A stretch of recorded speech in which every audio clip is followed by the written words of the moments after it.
أعوذ بالله من الشيطان الرجيم. بسم الله الرحمن الرحيم. ولقد علمتم الذين اعتدوا منكم في السبت فقلنا لهم كونوا قردة خاسئين فجعلناها نكالا لما بين يديها وما خلفها وموعظة للمتقين. وإذ قال موسى لقومه إن الله يأمركم أن تذبحوا بقرة قالوا أتتخذنا هزوا قال أعوذ بالله أن أكون من الجاهلين. صدق الله العظيم.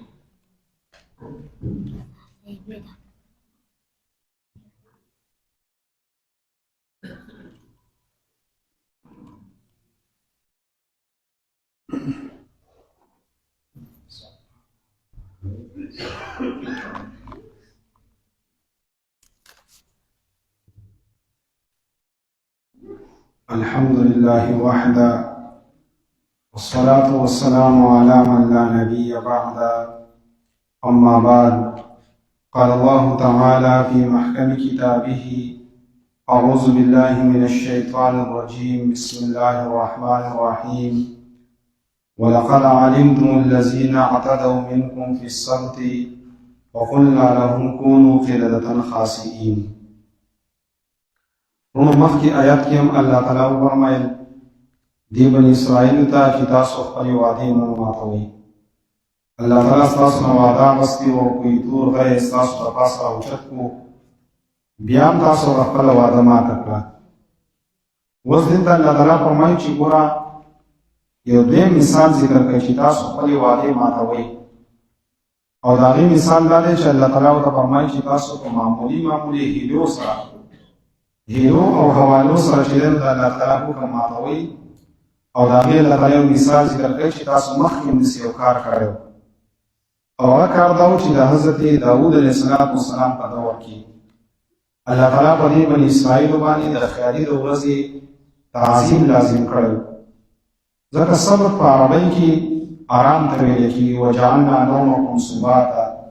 الله تعالی فرمایي دا سبات دا الله تعالی موږ تاسو د خوب ګرځولې د آرام ذریعہ. نو د خیالي دی ورځې تاسو صبر ځکه ویل کېږي چې په دې کې الله تعالی د یهودو ته وایي چې تاسو پکې آرام وکړئ. بس عبادت پکې د الله تعالی کوئ او ښکار پکې مه کوئ، کار روزګار پکې مه کوئ. خو دې نه مخکې موږ په دې خبر ځان پوه کړئ چې اصل کې الله تعالی یهودیانو ته وایي چې تاسو ځان نه د عبادت دپاره یو ورځ خاص کړئ چې په هغې باندې تاسو زما بندګي کوئ او نور څه نه کوئ، عبادت ته فارغ یئ. یهودو وی چیرې زمونږ د خیالي ورځ خوښه ده، بس په دې ورځ باندې به مونږ ستا عبادت کوو، نور شیزونه به نه کوو. نسوارو ته الله تعالی وایي چې تاسو ځان نه خوښ کړئ. نو هغوی چې دی نو د اتوار ورځ د ځان لپاره خوښه کړه چې د اتوار په ورځ باندې مونږ فارغ یو او ستا بندګي به کوو. نبي علیه الصلاة والسلام ته الله تعالی وفرمایل چې تاسو ځان یې ورځ خوښه کړئ چې په هغې کې زما بندګي کوئ. نو نبي علیه الصلاة والسلام الله تعالی ته وفرمایل چې یا الله تعالی ته یې راله خوښه کړه چې کومه ورځ ده بس په هغې کې مونږ ستا بندګي کوو. نو الله تعالی ورته وایي چې د جمعې د ورځ زما خوښه ده چې د جمعې په ورځ باندې تاسو زما عبادت ته فارغ شئ او زما بندګي کوئ. او الله تعالی وایي چې اصل کې زما د جمعې د ورځ د یهودو دپاره هم خوښه وه، خو هغوی خطا شو د خیالي ورځ یې منتخب کړه.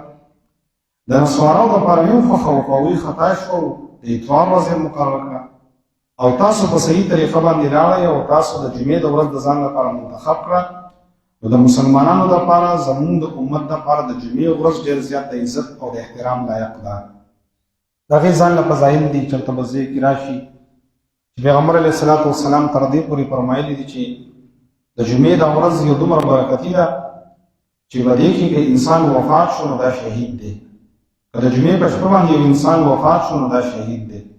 تر دې پورې یو حدیث کې راغلی دی چې د جمعې دا شپه د لیلة القدر د شپې نه بهتره ده. دومره د دې فضیلت دی. نو بهرحال د پیغمبر علیه الصلاة والسلام د امت دپاره الله تعالی د جمعې ورځ غوره کړې ده. دې وجې نه قرآن مجید کې الله تعالی فرمایي چې کله اذان وشي نو د هغې نه بعد تاسو بیع او شراء مه کوئ. بیع خرڅول او ایستل به یې د یو راشئ د الله تعالی ذکر ته راشئ او جومات ته راشئ. دې وجې نه حدیث کې راغلی دی چې څوک د جمعې په ورځ باندې په دې اولني ټایم کې راشي نو الله تعالی فرمایي چې فرشتې به دې ور کې ولاړې او د دې انسانانو نومونه لیکي. نو داسې نه ده چې یو سړی راغی که په دې اوله ټایم کې لکه مثلا اوله پنځو میاشتو کې 10 کسان راغله که 40 راغله د دې ټول نومونه ځان سره ولیکي او دوی له دومره ثواب ورکړي لکه د یو عمره. بیا چې په دویم 10 میاشتو کې مثلا څوک راغله 15 میاشتو کې راغله نو دلته د دومره ثواب میلاویږي لکه یو غوایي چې د الله په لاره کې خدمت کوي. بیا بس داسې راځه تر دې پورې چې امام مدرک او دغه ډول څوک راشي نو فرشتې ځان سره ولیکي او دومره ثواب ورکړي لکه د یوې میاشتې. او چې کله امام په خطبه شروع کړي بیا د رجسټري استعمال شي ځکه بیا خطیب وربه ته وایي. اوس زموږ افسوس مقام دا دی چې زموږ مسلمانانو سره د نیکۍ د هغې دومره احساس نشته ځکه دا داسې نسیان د سوګات یعنې پکار ده چې بحیثیت د مسلمان چې کله اذان وشي چې ټول خلک سره جماعت ته ناست وي او ټول خلک واز هم وایي او ټول خلک بالکل تیار د معاصره د بازارونو کېږي چې کله مثلا اذان وشي نو یې کور ته راشي بیا چې غسل کوي هغه په باتروم کې تېری شي چې امام مدرک راغی قرآن لیکلی شي بیا خو یې نه او بیا د افسوس مقام پرې دا دی چې اکثر پکې بار خبرې کنه په خطبې په ټایم کې حدیث کې راغلي که چا وانه کو ته په کوم څه سمې شي وانه کوه کته ورته وي نام لږ وکړو بلکې ته خاموش پاتې دي. او بیا اکثر د څه کې د علماء کرام چې د یو نو سره حق اسم بیان چې دی وو خدای دې څخه خلک چې په دې کې کړه کې راځي بیا څه یې دا مثلا مسلسل وي دا وخی مرغه خدای دې مسلې دې څه کوي وي دا څه څه کوي نو هر څه څه کوي نو په اختیارات دې په دې چې څنګه کېږي نو څه کوي او مراد د خبرې مقصد دې دا چې دې د دغه الله تعالی خیالي ورځ مقرره کړې دې په تاسو نور څه څه کوي او چې په برابر دې په څه کې څه دا علاقه اینا یو علاقه کوي او دې څه وکړي دې په ځای کې د دې ټول خبر د بیان او ښکارو بدریا په کار وسیدل نو الله تعالی امتحان یې څه وکړي چې په عام ورځ باندې بیان نه او د خیالي ورځ شو نو بیان په دې وو په سره باندې بالکل تفصیل نو دې په دې نشو نو په دې کې درې ډلې جوړې شوې اصل کې یو د څه علاقه کې وسیدل چې راغی نه ټول ګورې ته تاو او وسط تاو او په دې دروازې کې هغه کېدلې نو ټول چارې باندې تاو نو په دې کې درې ډلې یوه ډلې د سیمې چې د سیمو کو چې سلاميان نشي او طریقې وسره دې وکړه چې د خپل کورونو ته دې څه ولې راوستي دا خیالي ورځ باندې باغولو کې میان راکړه او په دې په طالبونو کې په جوړ کړو د اتوار په ورځ باندې بیا ښکار کړو نو که چا په دې ډول تاسو کوئ یو څه موږ خو دې اتوار په ښکار کړو یو یو په دې کونډې کې خو دې لکه سبا دا چې میان ولدي کونډې کې نو هغه د خیالي ورځ کې خو دې ای کوم یان ونه خطا د اتوار په ورځ باندې راوچت کوی موږ خو ښکار د اتوار په ورځ کړو ته په ورځ موږ نه دي دا لا سره چل کوو یو ډېر د څه شو یوه ډېر په وخت کې چې ګوره دا کار تاسو ما کوئ الله تعالی په باندې آثار باندې نو وی دې څه دی علاقې نه کې وتا دروازې نه په حق او یو ډېر د لاره څخه تاسو باندې او بل ډېر په کې سوچ او په خاموشه پاتې شو ویره زمون په کې کار نشته چې سکه جو کوي نو دنه په آبادی کې دوه قبیلې پاتې شو یو هغه د سوچ چې وی دا کار کوو او دیم د سوچ چې وی نه منې کول او هغه درې مته بار ته وته نو چې دوی دا کارونه کول نو د سوچ په چې یو څو ورځې د دروازه کولاو نشو او اوازونه مرانغله نو دا بهر چې کوم خلک وتلي نو دوی راغله او د دروازې کولاو کړه چې رسه دې کسانو څه شور نه راځي چې دروازې کولاو کړه نو د هغوی چې څومره مشران د هغوی نه الله تعالی خنزیران جوړ کړي او چې څومره کشرانو الله تعالی د هغوی نه شادوګان جوړ کړي او علما وایي چې دوی به د خپلوان داسې بوی کول نو پېژندل به چې دا زما خپلوان دی نو بیا به ورته داسې ژړل او د ګریوان ته به وردانګل او دوی ورته چې موږ ته نه وي چې د الله تعالی د احکاماتو سره ټوغې مه کوئ نو دنه دی یو دا عمل کوو او دا بله پې خاموش پاتې وو نو الله تعالی د دې ټولو نه بیا شادوګان جوړ کړي او حدیث شریف کې راغلی چې ان المنسوخ لا ينزل کم قوم چې داسې چې هغوی الله تعالی مسخ کړي شکلونه یې وران کړي نو بیا الله تعالی د هغوی نسل برقرار پاتې کوي نه الله تعالی بیا مړه کوي په دې باندې بیا عذاب راغی دا ټول پکې استعمال شو او بیا دوی کوو بیا به مارغان الله تعالی راایستل او دریا طرف ته یوړ او هغې ته واچول د کوم دریا کې چې میان نیول د اهلي حوالې مې کولې نو الله تعالی په دې طریقه باندې برباد کړ نو بعضې خلک وایي چې دا اوس شادوګان دي نو دا د هغوی نسل دی نو دا خبره غلطه ده ځکه حدیث کې راغلی چې منسوخ قوم الله تعالی ختموي نو دا الله تعالی مخلوق دی د شادو دا هغه نه د څوک وایي یاره دی په ډوډۍ باندې اودس وچ کړی او دوی سکي وایي دا شی جوړ شوی دا غلط خبره دا د الله تعالی مخلوق دی او الله تعالی پیدا کړی دی نو دغه شانته کې دوی د حلې حوالې کولې بس د دې وجې نه په دوی باندې دا امتحان راغی نو نبی علیه الصلاة والسلام د دې وجې نه فرمایلي دي چې تاسو د یهودو په شانته کې مه کېږئ د معمولي هیلیو او حوالې د وجې نه د الله تعالی حرام شیزونو ته حلال مه وایئ او حلالو ته حرام مه وایئ لکه میلیګر مولوي صاحب یو خبره کړې وه وایي موږ وایي دا پرېدو په یو ځای کې ونو په یو سړي باندې وایي زکات لازم شوی وایي هغه دا زکات چې نه و داسې کوزه غوندې وایي په هغې کې غنم راوړه او هغه غنم چې دی نو هغه امام صاحب له ورکړه چې لکه دا د زکات غنم وي بس امام صاحب وایي چې صحیح ده وایي د هغه سره په محراب کې پراته وو وایي د لمونځ نه بعد پسې ورغی چې ملا صاحب ته به د غنمو باندې څه کړي خو زه به درله 100 روپۍ درکړم او دا ماله راکړه دا غنم نو هغه وایي چې صحیح شو نو زه به غنم وسخم خو پیسې ښه دي پیسې راکړه او دا غنم ویسه نو ده تیسته کې زه راواخېسته ولاړم بیا چې راوړو بیا ورته بهر کېناستو نو چې غنم یې داسې څنګه درلودلې نو لاندې د الله په پاڼې وختې وي وایي چې ګوره دا 1,00,000 روپۍ هم د زکات وي او دا غنم هم د زکات وي نو خولۍ مې هم دور کړو خدای ته هغوی خولۍ وایي که نه پردیان وایي خولۍ مې هم دوکه کړو ملا صاحب مې هم دوکه کړو زکات مې هم ورکړو خو څیز دې واپس راوړو لکه مطلب داسې هیلې حوالې چې په اسلام کې خلک کوي او خلک به غوښتل به یې سوی تخفیف ته نړۍ ولګوره کړي دي نو نبي علیه الصلاة والسلام فرمایي چې په هیلو او په حوالو سره دا شیزونه تاسو مه کوئ هیلې په شریعت کې بعض دي نو هغه جایز دي لکه بعض علما د هغې دپاره دلیل دا پیش کوي چې ګوره یعقوب علیه الصلاة والسلام چې خپل بیبي ته ویلي چې زه به تا چې دی نو 100 لښتې وهم ځکه چې هغه شیطان ورسره خبرې کړې او هغې ورته ویلي چې یاره ته به صرف داسې ووایې چې دا زما د روایت جوړ کړو نو یعقوب علیه السلام وایي چې تا د شیطان څخه خبرې کړې دي که زه روغ شوم نو 100 لښتې درې وهم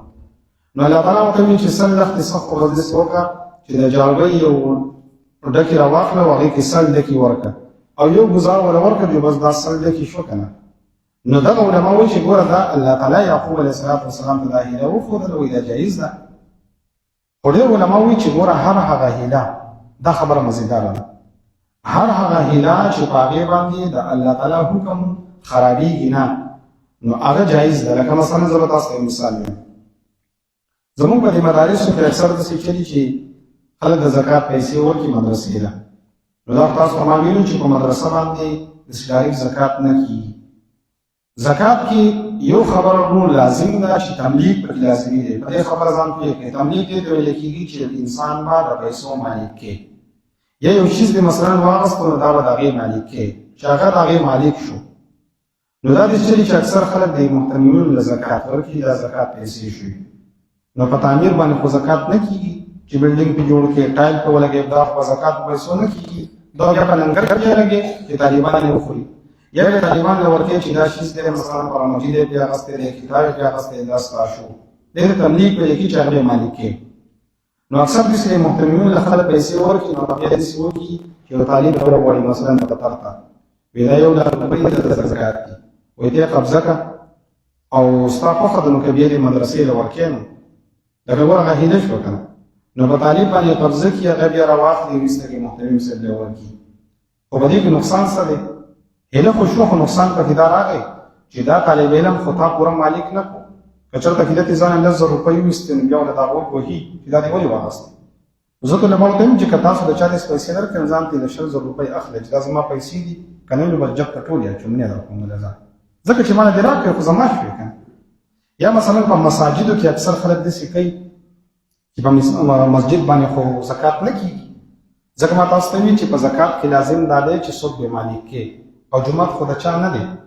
جومات خو د چا ملکیت نه وي، نو لکه چا له زکات ورکړې.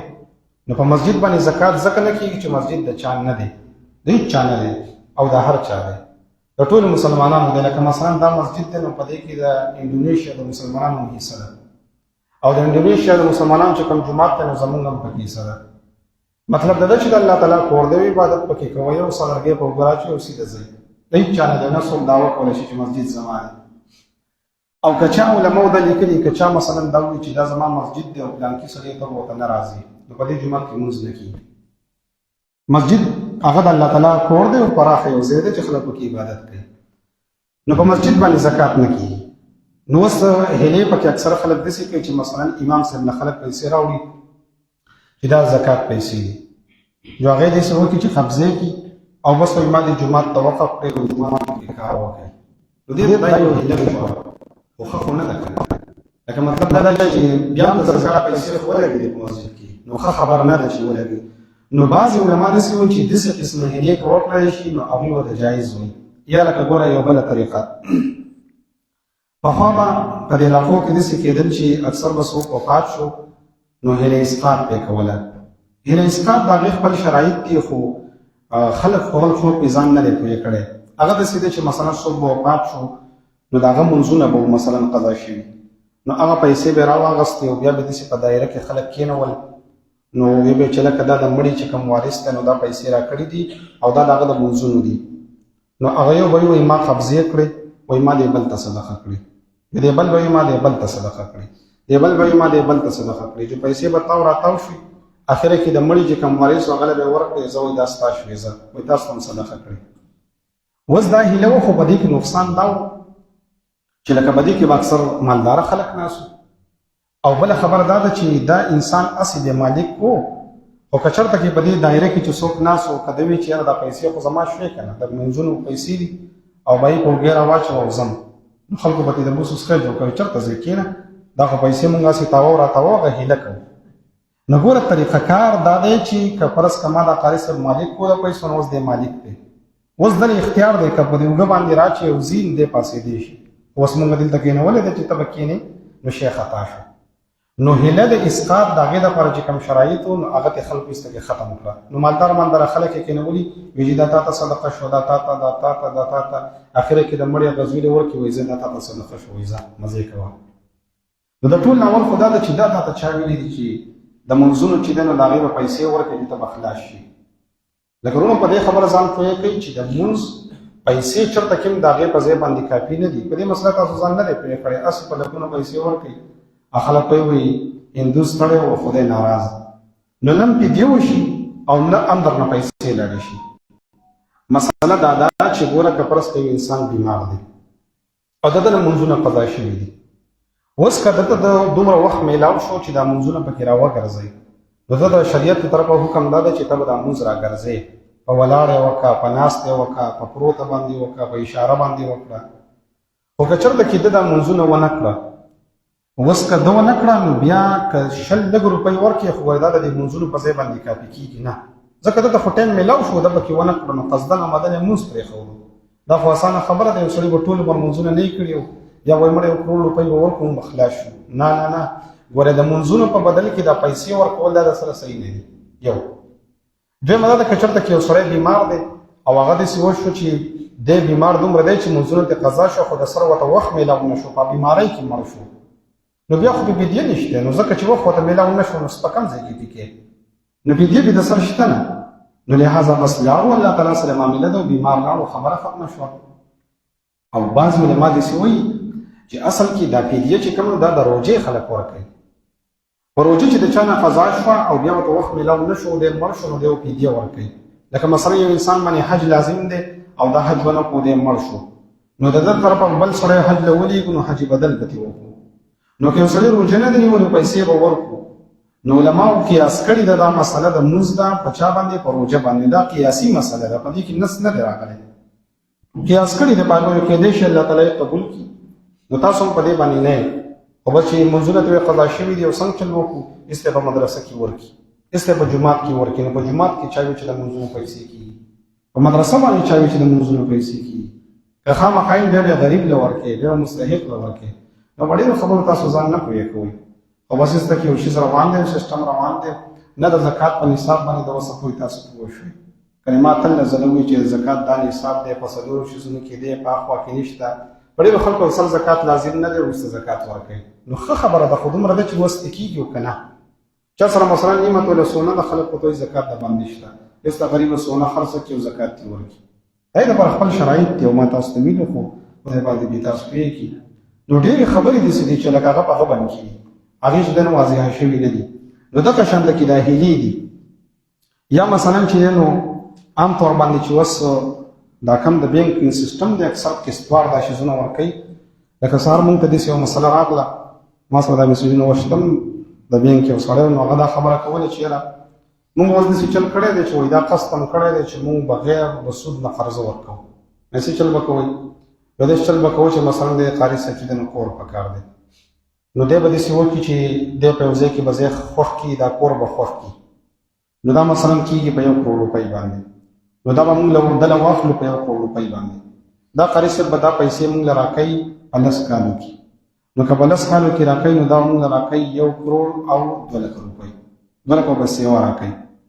او که فرض که په 10 کالو کې راکوي نو بیا به 1 کروڑ او 15 لک راکوي نو ما ورته دا 15 لک روپۍ د څه تاسو اخلئ دا خو دې لکه مونږ سره شریک شو کنه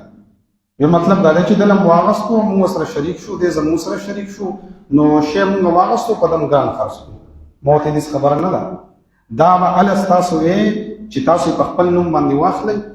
او بیا په دې قاري صاحب باندې خرڅوئ چې څومره ګرانې خرڅوئ بیا خیر ده خبره نه ده خو دا خو تاسو دغه په نوم واغستو او بیا دغه نه ګرانې پیسې وصولوئ او ما ورته که چېرته کې دا قسط جمع نه کړو بیا به څنګه چلي یو بیا خو پیسې ورکوئ لکه 15,000 روپۍ جرمانه به ما دا جرمانه تی ولې اخلئ وای دا به مونږ ته صدقه کی ما داسې ګپ دی د قاري صاحب تاسو ته 15,000 روپۍ صدقه کوي اوس دا څه دي دا هیلې حوالې دي هیلې حوالې دي اصلي نو په شریعت کې الله تعالی فرمایي چې یهود ته چې دې چل مه کوئ ورونو دا زمونږ پښتانه چې کوم خلک پښتو وایي نو دې کې 3 نظریې دي چې دا څوک دي نو بعضې خلک وایي دا ارمینا دي او بعضې خو صحیح قول پکې دا ده چې دا د بني اسرائیل دي دا مونږ چې کوم پښتو خلک وایو که نه دا د بني اسرائیل شاخ وي مونږه نو د هغوی هغه ټول خویونه اکثر په مونږ کې دي نو یو پکې د هیلو دا هم دی مونږ به دې ته ډېر زیات تکړه وي هیلې حوالې نه ما دا خو داسې ونه کړو هغه ما په هغه باندې د پراپرټیانو کې د بارګینونو کې اکثر دغه چلونه کېږي چیز به موجود نه وي دا مثلا ګاډی شو مارچس ډبې به کېدي وایي دا مثلا ګاډی شو دا ما په تا باندې خرڅ کړو په 9 لک روپۍ اوس ما وایي ستا پیسو ته ضرورت دی که نه خو پیسې خو نشته ما وایي مثلا دا ګاډی تا په ما باندې خرڅ کړو ګاډی نشته ګورې ښه مارچس ډبې دی وایي مثلا دا په ما باندې واپس خرڅ کړو په 7 لک روپۍ جمعه بس وایي 7 لک روپۍ واخله او 2 لک روپۍ ته زما قرض شوې زه په تا ما په 9 خرڅ کړی واپس یې ما بس وخرڅ کړو په 7 لک روپۍ دا هیلې حوالې دي که نه دا د الله تعالی د قانون سره ګپ دی که نه دی دا ټول چلیږي او خلک ښه مزېدار سپینې جامې پکې اغوستي مزېدار سپری ولګوي او هغه یې په سر باندې راچولی خلک پکې ګرځي راګرځي دوبۍ ته پکې چکرې لګوي او دا دي او هغه دي ما بس دغه کیسې روانې دي